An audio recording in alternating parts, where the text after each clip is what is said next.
আসসালামু আলাইকুম।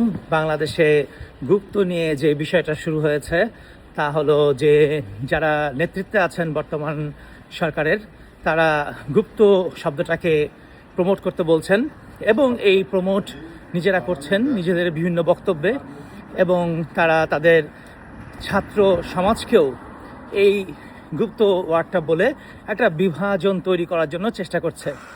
এর আগে আমরা দেখেছি পাকিস্তানি বলে বিভাজন করার চেষ্টা করা হয়েছে, যদিও ছাত্র সমাজ এটা খায় নাই।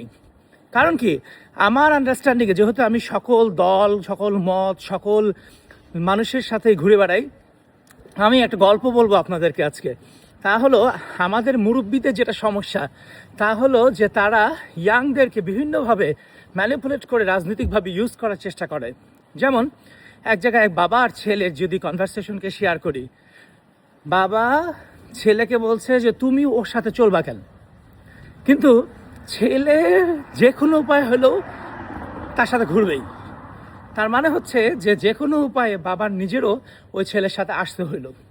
এটা মানে এই নয় যে ছেলে তার যেই সাংগঠনিক আদর্শ সেটাকে গিভ আপ করে তারপরে বাবাকে নিয়ে একটা দলে চলে আসছে, বিষয়টা একেবারে এরকম না।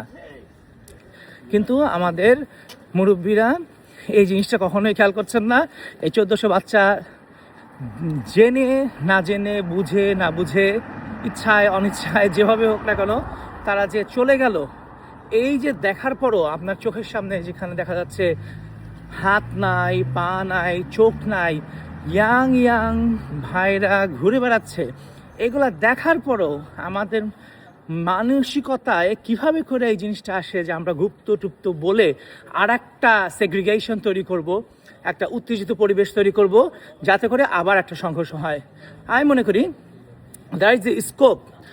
এই যে ভাইয়ের পা কেটে দেওয়া হয়েছে অথবা কোপানো হয়েছে, যেটাই হোক না কেন, সেই পা কোপানোর রেসপন্সিবিলিটি নিতে হবে যারা যারা গুপ্ত বলে প্রভোকেটিভ বক্তব্য দিয়েছে। এইভাবে যদি আইনকে শক্তভাবে নিয়ে আসা হয়, তাহলে আপনি দেখবেন যে সামাজিকভাবে সবাই ঠান্ডা হয়ে যাবে এবং ক্রাইম কমে আসবে। এনফোর্সমেন্ট, আমি বারবার বলেছি যে এনফোর্সমেন্ট যত বেশি দুর্বল হবে, ক্রাইম তত